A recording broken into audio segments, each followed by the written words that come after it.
Hello friends, मैं हूं doctor Jitendra जिनकर, साइकेट्रिस्ट, मनोचिकित्सक, नशा मुक्ति विशेषज्ञ और सेक्सोलॉजिस्ट। आज हम बात करेंगे एंटी डिप्रेसेंट मेडिकेशंस के बारे में कि डिप्रेशन में कौन-कौन सी दवाएँ चलती हैं। देखिए, ऐसा है कि डिप्रेशन के अंदर अपने ब्रेन के अंदर न्यूरोट्रांसमीटर्स का बैलेंस जो है वो बिगड़ जाता है। उसमें मुख्यतः सेरोटोनिन, नॉरएपिनेफ्रिन और डोपामाइन ये न्यूरोट्रांसमीटर आपके ब्रेन के अंदर कम हो जाते हैं, जिसकी वजह से मन उदास रहना, काम करने की इच्छा न रहना, थकावट रहना, कंसंट्रेशन की कमी, सेक्स करने की इच्छा न रहना, सुसाइडल थॉट्स आना, आपको किसी भी तरह का काम करने की इच्छा जो है वो कम हो जाती है, आपके शरीर में रिटार्डेशन आ जाती है, इनिशिएशन की कमी हो जाती है, मोटिवेशन की कमी हो जाती है, आपके भूख प्यास में बदलाव आने लग जाते हैं, आपको नींद में समस्या आने लग जाती है। तो इस तरीके के डिप्रेशन के लक्षण आपके अंदर दिखने लग जाते हैं जब आपके ब्रेन के अंदर सेरोटोनिन, नॉरएपिनेफ्रिन और डोपामाइन न्यूरोट्रांसमीटर का इम्बैलेंस हो जाता है।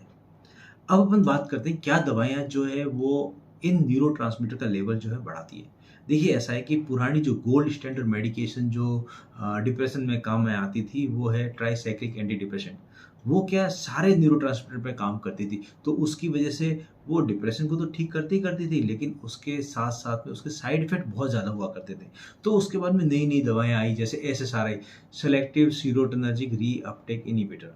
अब एसएसआरआई क्या करती है कि जो सेरोटोनिन का रीअपटेक होता है उसको ब्लॉक कर देती है। तो ब्रेन के अंदर ज़्यादा मात्रा में सेरोटोनिन अवेलेबल हो जाता है, जिसकी वजह से आपको जो भी डिप्रेशन के लक्षण आ रहे हैं, वो सेरोटोनिन की मात्रा ब्रेन के अंदर बढ़ जाती है, उसकी वजह से कम हो जाते हैं। तो एक तो एसएसआरआईज़ मेडिकेशन जो है वो आपके डिप्रेशन के लक्षणों को कम करती है।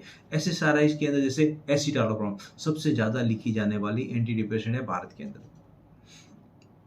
उसके बाद में फ्लोक्सेटिन, फ्लुओक्सामाइन, सर्ट्रालिन, सिटालोप्राम, पैरोक्सिटिन, तो ये सारी एसएसआरआई ग्रुप की मेडिकेशन है। उसके साइड इफ़ेक्ट के ऊपर मैंने अलग से एक वीडियो बना रखा है, वो आप देख सकते हैं। अब अपन बात करते हैं दूसरे ग्रुप की जैसे एसएनआरआई, जिसे अपन बोलते हैं serotonergic norepinephrine reuptake inhibitor SNRI, जो कि सेरोटोनिन के साथ-साथ में नॉरएपिनेफ्रिन के ऊपर भी काम करती है। तो इन दोनों का रीअपटेक मतलब सेल के अंदर घुसने से रोक देती है। तो रोकती है तो ब्रेन के अंदर उसकी अवेलेबिलिटी बढ़ जाती है। तो ब्रेन में अवेलेबिलिटी बढ़ेगी तो आपके डिप्रेशन के लक्षण जो है वो कम हो जाते हैं। और इसमें मुख्यतः दवाएँ आती हैं जैसे डेस्वेंलावैक्सिन, वेंलावैक्सिन, डुलोक्सिटिन, मिलनासिप्रान, ये दवाएँ जो है एसएनआरआई ग्रुप की है। एसएनआरआई के साइड इफ़ेक्ट भी एसएसआरआई के बराबर ही है। ज़्यादातर ये दवाएँ जो है पेट में साइड इफ़ेक्ट करती है, जैसे आपको एसिडिटी हो सकती है, लूज़ मोशन हो सकता है, कब्ज़ी हो सकती है।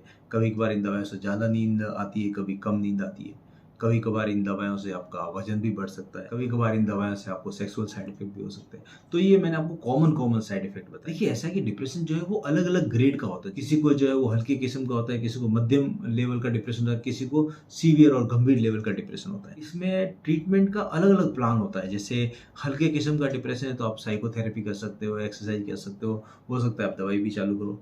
लेकिन थोड़ा-सा गंभीर डिप्रेशन है तो आपको दवाइयाँ और थेरेपी, और अगर आपका गंभीर डिप्रेशन है तो आपको दवाएँ तो लेनी ही पड़ेगी। तो जैसे-जैसे डिप्रेशन जो है वो गंभीर होता जाता है, उतनी ही आपको दवाइयाँ लेना जो है वो ज़रूरी हो जाता है। अब मैं आपको बताता हूँ कि एटिपिकल एंटी डिप्रेसेंट भी आती है जो कि एसएसआरआई और एसएनआरआई से हट कर के है, जैसे मिर्टज़ापिन है। वो भी एक इफ़ेक्टिव एंटी डिप्रेसेंट है। उससे क्या है कि एक साइड इफ़ेक्ट है, एक तो उससे नींद ज़्यादा आती है। दूसरा साइड इफ़ेक्ट इसका जो है वो वेट बढ़ता है। उसकी डोज़ जो है वो 7.5, 15 और 30 मिलीग्राम की होती है। एक और मेरी फ़ेवरेट मेडिकेशन है जो जिन लोगों को साइड इफ़ेक्ट ज़्यादा होते हैं और जो टॉलरेट नहीं कर पाते दूसरी मेडिसिन, उनको मैं वो मेडिकेशन लिखता हूँ जिसका नाम है बुप्रोपियोन। अब बुप्रोपियोन एक ऐसी मेडिकेशन है जो 150 मिलीग्राम की आती है और 300 मिलीग्राम की आती है। वो ऐसी मेडिकेशन है जिससे ना तो सेडेशन आता है, ना ही इससे ज़्यादा कोई जीआई या मतलब पेट के साइड इफ़ेक्ट होता है, ना ही इससे कोई सेक्सुअल साइड इफ़ेक्ट होता है और ना ही इससे नींद आती है ज़्यादा। तो ये एक तरह का क्या है कि मतलब इफ़ेक्टिव एंटी डिप्रेसेंट है और इससे किसी तरह का कोई मेजर साइड इफ़ेक्ट नहीं। इसके अलावा भी जैसे ट्राज़ोडोन, नेफेज़ोडोन, वर्टिओक्सिटिन, विलाज़ोडोन, अलग-अलग तरह की एंटी डिप्रेशंस आती हैं। तो ये तो मैंने आपको बताया कि anti depressant medication. Anti depressant medications के अलावा भी डिप्रेशन के अंदर अपन जो है लिथियम देते हैं।